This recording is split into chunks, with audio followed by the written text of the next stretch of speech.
What up, peeps? It's your boy Heckin Steve. Welcome back to the channel. And today, man, I want to talk to you about how old games are just way better than new games. This is the Sega Genesis Mini Classic #1. And if you look over here, I just recently got these set up. Whoops. See, I got the Genesis 1 there, Genesis 2, the PlayStation Classic, and the Super Nintendo Classic. Now, the Super Nintendo does have some modifications done to it, but I haven't really fiddled with the Sega Genesis ones or the PlayStation 1 at all. But I do plan to, especially for the PlayStation, get the whole library on there. And I have all the games that I want on my computer, so it's going to be easy to just transfer them over because I've already got them. Also, I need to do some dusting on the entertainment center. I'm sure you guys probably noticed that, but with the Genesis, I mean, honestly, there's already so much great stuff on here.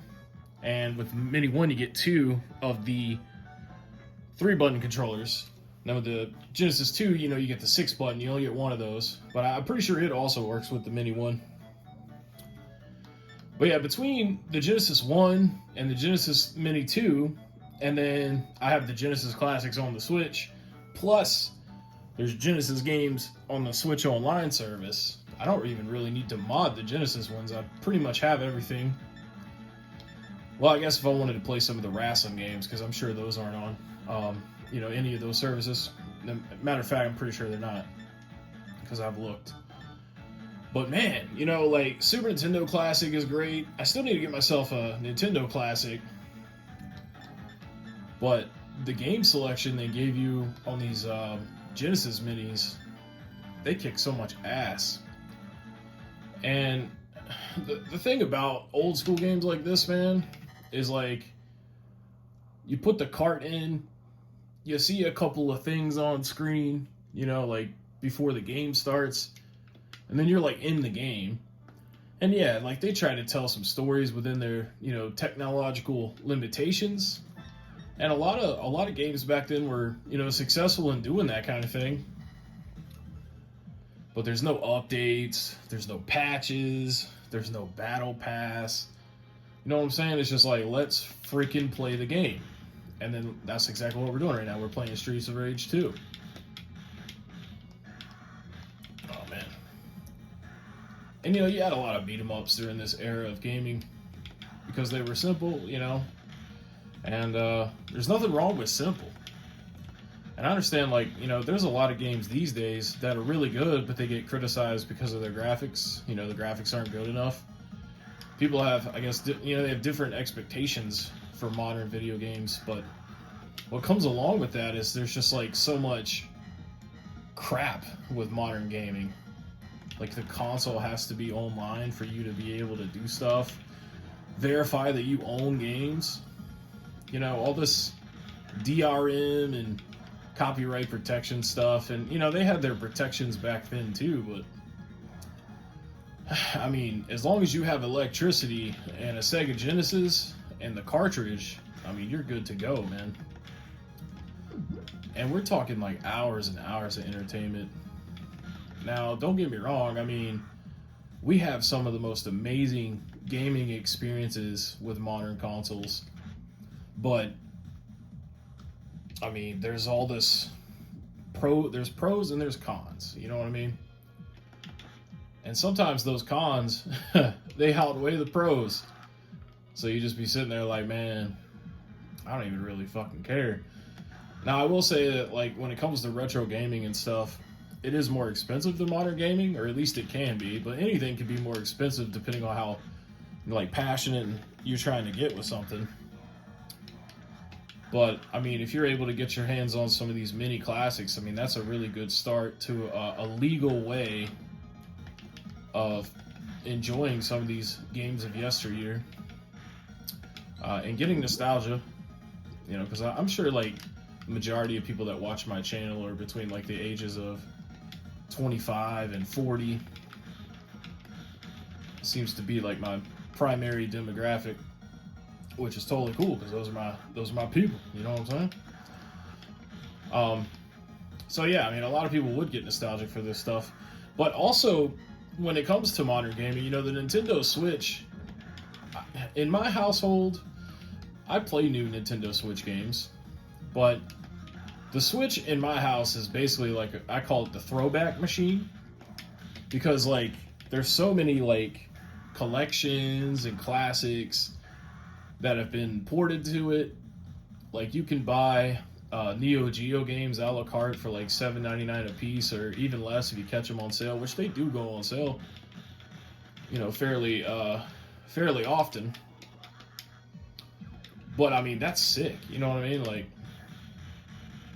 so like even though retro gaming is old, you still got like plenty of options on modern consoles to play these old games. And then I just picked up Suikoden 1 and 2, or Suikoden. I recently discovered that it may be pronounced Suikoden, which would actually make sense. But yeah, and then you got the Tony Hawk remasters of 1 and 2, and 3 and 4 is coming out. And people are getting hyped for these compilations. Grand Theft Auto Trilogy, I know that had a bad start, but it's very playable now. So there are these old games getting ported over to modern consoles because they know that those games are the shit and that they'll sell again because they're timeless, like they're great games. But when you think about Suikoden 1 and 2, I was talking in Discord with the peeps earlier today about that. Those are 2 PS1 games.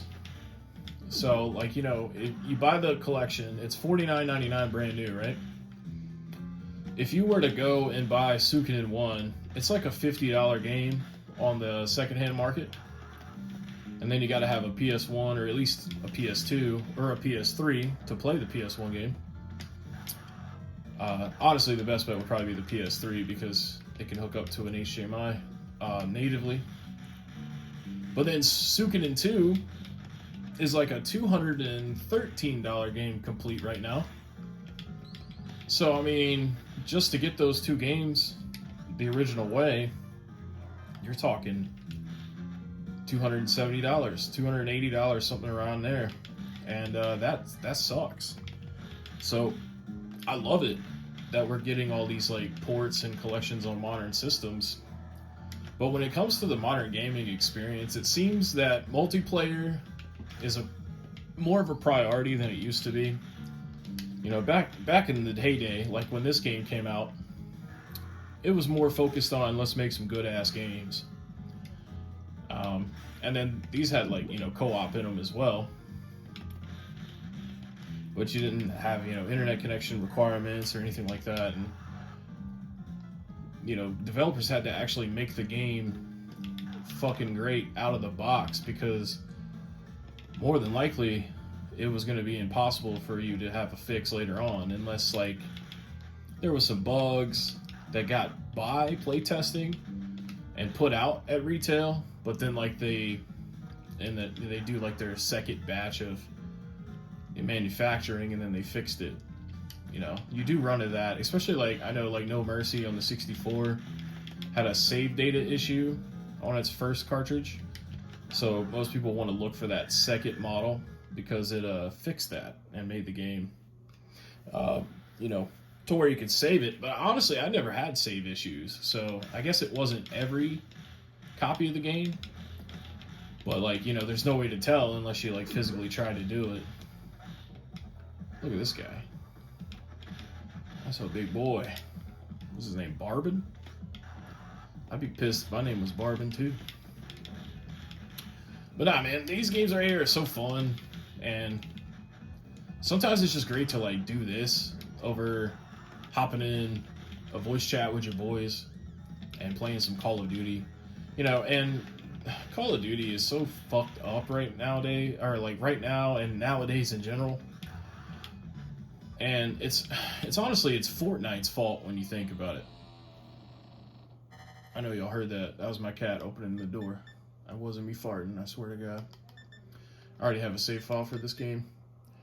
But yeah, I blame Fortnite for how microtransactions have really taken over because, before that, I mean, you could get skins for games, like $2, $5, $10. Dude, nowadays skins in games is like $20, $30. And you think about something like Call of Duty. You pay $30 for a skin, and then you know that game is going to be useless in like 10 months because like the next iteration is going to come out. I'm not going to play Sonic the Hedgehog. I do love Sonic the Hedgehog. But yeah. So I mean, you're dropping $20, $30, and this kind of thing happens like so often. You know, like you might, if you really get sucked into the game, like Call of Duty or Fortnite or any of that, you're spending thousands and thousands of dollars on cosmetics, and then you end up regretting it eventually, you know, because like even for me, I bought the Gundam skin that came out on Modern Warfare 3, but like now we're on to Black Ops 6, and it doesn't carry over or anything. So I mean, I'm just kind of screwed unless I go back. But like, who's gonna do that, you know? Or like, I'm not even gonna have the option to go back when it comes to like next year, because there's people playing Modern Warfare 3 right now because it's only like one Call of Duty game back.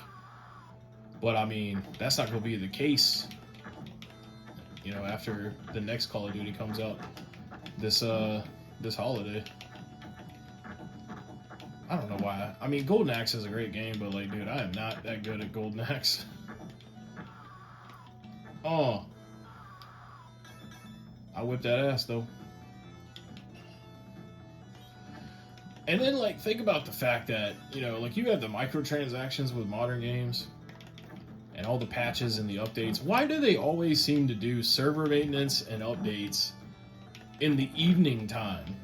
Like, everybody is out of school, most people are off from work, and now you want to fucking do an update? Like, how inconsiderate do you have to be, like, as a developer? Like, why would you schedule updates for Fortnite to happen at like 6 or 7 p.m.? Or like, you know, they do that with all types of games, not even just Fortnite. But and then you gotta pay for the online, and like with Nintendo, it's reasonable because it's like $50 for a year. Dude, I'm getting my ass kicked on this. I gotta exit this game. You guys are gonna think that I'm a piece, and you'll be correct. I am a piece of Golden Axe. But yeah, like when Nintendo Switch Online, you know, it kind of makes sense that it would cost $50 because of everything that you get. Like, you don't just get online play, you get access to like their old catalog of games, and there's a good amount of them on there now. Like, if you had the service since it started, it may not have been worth it, but like nowadays, totally worth it, especially if you do a family account, because it's like $80 and you could have 8 people on there. So really, like, everybody pitches in like $10 and you get a year of the Nintendo Online expansion. Definitely worth it for $10, you know what I mean? Or even if you get like 4 people, you know, paying like $20, totally worth it. But when it comes to like Xbox Gold and the Game Pass is cool if you don't have any games, but if you've been a gamer for like the past 10, 15 years, most of the stuff they offer on there you already have played. What do they want me to do here? Oh. And the same thing goes for the PlayStation collections too, like the online collections. And I mean, Game Pass and the PlayStation collection in general is super expensive. Are we up in here? Oh. I haven't actually had a chance to screw around with this mini that much yet. So it feels good, man. Running at 60. I'm also not very good at Contra. One thing you'll learn from watching me play old games is that I'm not good. And it's not just because I'm talking while I play. I just actually am not good at old games. But let's go ahead and let's pop over to a different one of the mini consoles. Alright, so now we're looking at the PlayStation Classic. I feel like this controller is smaller than it was, but it could also just be because it doesn't have the analog sticks on it. And man, I've expressed how I feel about the PlayStation Classic plenty of times in the past. The game selection, like, why is Grand Theft Auto on here? Like, Grand Theft Auto wasn't good until Grand Theft Auto 3. I'm sorry, but that's the truth. Oddworld makes sense to be on here. Rayman makes sense. Resident Evil, Persona, it's a super expensive game, so it makes sense for that to be on here. And I love Tekken. Now, I haven't actually got to play the PlayStation Classic yet, so this is like my first impressions, really. And I know this is a video about old games being better than modern consoles, and I'm just playing these legal emulated devices. But, I mean, I really just wanted to shoot the shit and just kind of talk about old games. But yeah, so let's take a look here at some Tekken 3 on the PlayStation Classic. Let's see if it's as bad as the internet has made it out to be, because, you know, the big problem with the PlayStation Classic is that a lot of the games run in PAL. Round one. I'll be the first to tell you right now. Yeah. See, when you're actually playing the game, you don't even fucking notice, man. So that's another thing too. Like, when it comes to modern gaming, all of this like YouTuber jibber jabber about, oh, you should play it like this, it's the better version, blah blah blah. Dude, that shit, that's so overrated, man. And what that does is it can cause people unnecessary purchasing. Like, ooh, you should get like the actual disc and play it on a PS3 and buy a PS3 if you don't have one. Yeah, that will be a better experience, but these PlayStation Classics were like clearanced out for like 20, 30 bucks. You know, or even when you think about buying it at $100, if you were wanting to play Persona and it's on here, that's already like way cheaper than actually buying the game, because the game is in the hundreds. You know, so I think that a lot of YouTuber influence when it comes to gaming in modern or retro, they're a little too critical about shit. You telling me that somebody wouldn't have fun with this? I've put in at least 500 hours into Tekken 3 throughout my life.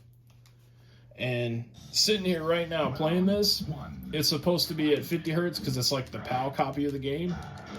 And, you know, America, we got the 60, right? And I have the actual, like, Tekken 3 game in the other room that I could play on the PS3 if I wanted. Or the PS2. And I'm telling you right now, man, it's not as smooth.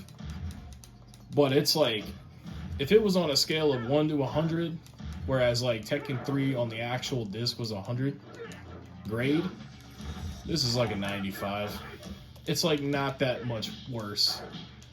So yeah, I think people they cry way too much about stuff. Alright, so now we're looking at my main OLED Switch. I've been playing some Unite, been playing a little Scarlet. I was playing some NES the other day, you know, because M. Seymour and me, you know, we made that 9 Gens of Gaming. We just put out episode 2, which was talking about the 3rd generation, which was about Nintendo and, you know, Sega Master System and all that. So, it got me hyped to like come in here and play these games. And those videos are awesome, by the way. I don't know if you guys have checked them out. But yeah, definitely check those out. It was the video that came out right before this one. But when it comes to like emulation and stuff, I will say on modern consoles, it is cool because you can come in here and save your states and resume them later. You know, whereas like on original hardware, most of the time, you just got stuck where you were. But, yeah, man, something simple about these games that just makes them so appealing. You know, you get a little text, give you a little premise to what's going on, and then we in it. 2 buttons, that's all you got? 2 buttons, and, you know, you got to tell a story with 2 buttons. I mean, that's freaking impressive. This is a fun game, though. If you guys haven't played River City Ransom, hell, you probably emulate this on your phone, you know what I'm saying? Like, but if you want to go like a legal route, I mean, it is on the Switch NES service. But yeah, I mean, I was playing some Splatoon 3 the other day. But yeah, when it comes to, yeah, I mean, look, we got the Cowabunga collection. Like, if you're a Turtles fan, you gotta have that collection, and you can get that on any system. It's not just the Switch. Also, the Takeover here, that is an amazing beat 'em up game. It's like it's a modern beat 'em up that's in the style of like old school beat 'em ups. But yeah, you got your Sega Genesis classics here. Let me go into the all software. So yeah, see, here's a couple of Neo Geo games that I've bought. Some personal favorites like Metal Slug, League Bowling. I used to play that a lot at the Pizza Hut when I was a kid. We would go out and eat at Pizza Hut. They had this arcade machine that had the bowling on it and it had Puzzle Bobble. So I had to get both of those for throwback purposes. And look, you got the Contra Anniversary Collection, which I bought. I bought the Capcom Arcade Stadium 1 and 2. Broforce, that's another modern game that has like an old school vibe to it. It's super fun, and there's a lot of cameos in that are great. Then I got the Final Fantasy 1 through 6 on here. And then you got your Game Boy stuff, Game Boy Advance. There's Grand Theft Auto 3, San Andreas. We got the Jurassic Park games collection. I mean, Katamari Damacy, Reroll. It's a remaster of an old school game. I mean, the list just goes on. I've got every single Mega Man game on here, except for like Legends and Star Force. Yeah. And Battle Network. But I have Battle Network on disc. Or not disc, but on cartridge. Rita's Rewind. It's a new modern beat 'em up Power Rangers game that a lot of people don't talk about it, but it's freaking awesome. And you should definitely check it out, man. And then you've got, your NES stuff, you got your 64 stuff, we got the Namco Museum. So as you can see here, I've kind of curated my digital library on the Switch to mostly be, the old school games, because it is a perfect system for that. You could be like, well, I want to play some old school stuff. I want to play Roller Coaster Tycoon 3 Complete. You can play it on the TV, or, I ain't got to tell you, the Switch, you could play it in bed, you could play it at the coffee shop, wherever you want to do.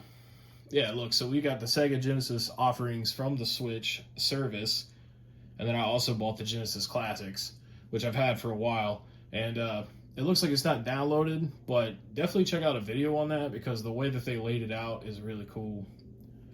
Then you got the SNK 40th Anniversary Collection. There's Cowabunga again. Is the Atari stuff on? Okay. Yeah, I did buy the Atari 50th, but I guess I've only downloaded that on my Switch Lite. So that's why it's not in the list. But yeah, I mean, between just everything you see on the screen plus the Atari 50th, that's like hundreds and hundreds of old school games. And I mean, modern games on the Switch are cool too.